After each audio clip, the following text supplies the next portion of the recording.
and I simply remove the telephone jack and plug it into this box here, the modem. I then take another wire from the modem and plug it in where the telephone was. I can then switch on the modem.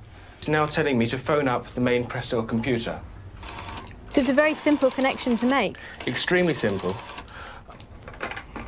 I'm now waiting for the computer to answer me. And things are starting to happen. Things are starting to happen. Why did you buy a computer? Well, I was very interested in the new technology and didn't want to be left behind. I don't think it's only for the youngsters at school now. I think us older ones will have to learn a lot about it. What is Internet anyway? Internet is that massive computer network, the one that's becoming really big now. What do you mean? That's big? How does one? What do you write to it like mail? No, a lot of people use it and communicate. I guess they can communicate with NBC writers and producers. Allison, can you explain what Internet is? The world is in financial disarray. Currencies failing, economies in wild flux, jobs being lost. But what if you could build an entirely new economy, one specifically designed for the digital realm? Well, that is the dream behind Bitcoin.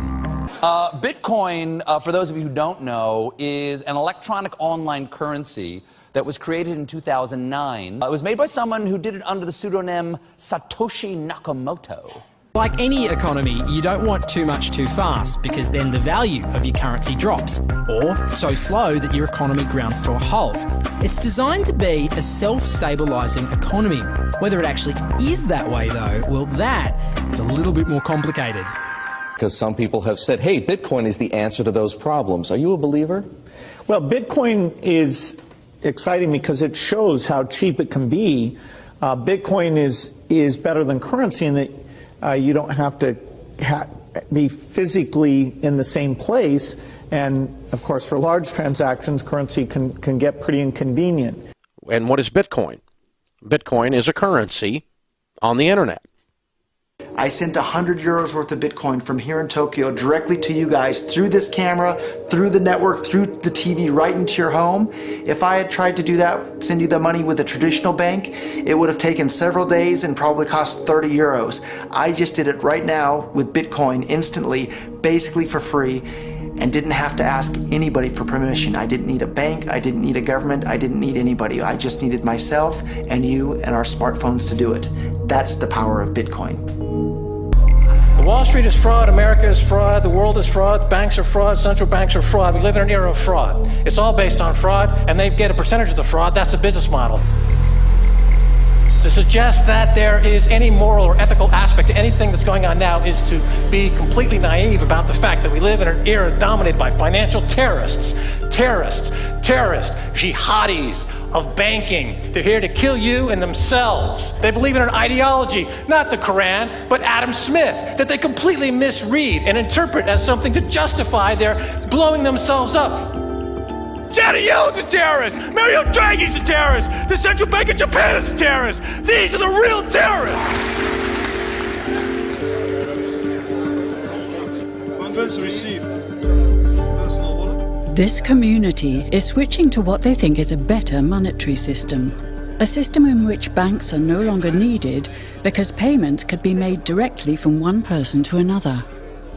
Bitcoin is fundamentally different because in Bitcoin, you don't owe anyone anything and no one owes you anything. It is not a system based on debt. It is a system based on ownership. And no one can censor it, no one can seize it, no one can freeze it. It's November the 2nd, 2008, just 6 weeks after the Lehman Brothers collapse. And all over the world, there are panicked debates about how to save the banks. Then, on a little visited web forum for cryptographers, a document appears in which a completely new monetary system is proposed. The visionary author calls himself Satoshi Nakamoto. These were the darkest days of the financial crisis. So that to me suggests a very clever mind that saw an opportunity, the perfect opportunity to introduce a new radical technology and a new radical approach to money and finance at just the right moment when people would be very open to making this big shift that's required to adopt a new currency. What's exciting for me is like a global economy. Right now we say we have a global economy, but I can't take $1 and give it to you in the Netherlands and then you know what to do with it, right? You would have to go and change it to your native currency.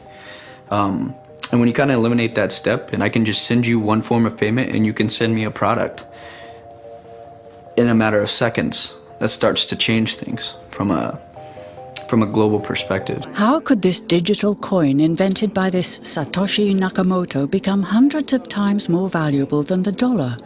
And why do enthusiasts like Roger Fear want the world to switch to bitcoins? I'm giving every single person here 1,000 yen worth of bitcoins, which is like $8 and something cents. Back in the early days, you know, I'd get phone calls from my buddies, oh, hey man, I lost 10,000 bitcoins because my computer blew up, right?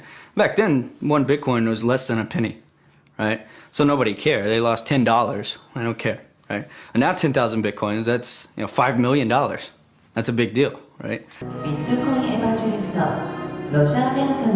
I think a lot of people are underestimating the way in which Bitcoin and the blockchain are going to change the power structures in society in general. I mean, I grew up in the US and I see all these people like, yeah, nuke everybody in the Middle East and kill them all. And then they have the former Secretary of State Madeleine Albright on 60 Minutes, one of the most popular news shows in the US. And they asked her, they said, like, there's reports that more than 500,000 Iraqi children have died as a direct result of US sanctions. And she looks back at her with a straight face and she goes, it was a really tough decision, but I think that it was worth it. Worth murdering 500,000 kids because of what the government did? And I apologize for crying, but it just disgusts me from my core when I see government people murdering people around the world. It's not just theoretical. These are real people with real lives. And it's real people, and Bitcoin has the power to undermine everything they're doing to people around the world. And I'm sorry for shouting, but it just disgusts me what these people in government do. And they do it through central banking and through the control of the money supply, and Bitcoin takes that away from them.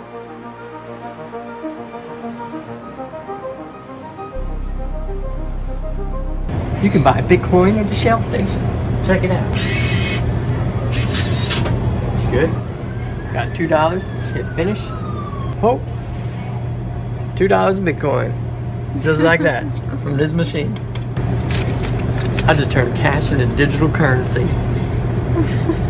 So thinking that it's too late to get involved in Bitcoin is like thinking it's too late to get involved with the internet or too late to get involved with using a cell phone. Like, it's not too late to get involved in Bitcoin. If Bitcoin becomes really popular all over the world, Bitcoins are going to have to be worth at least tens of thousands of dollars a Bitcoin, if not hundreds of thousands of dollars per Bitcoin. So thinking it's too late to get involved with Bitcoin is like thinking it's too late to get involved with using the internet. Of course not. Like, it's ubiquitous in our lives, and Bitcoin's going to become ubiquitous in our lives as well.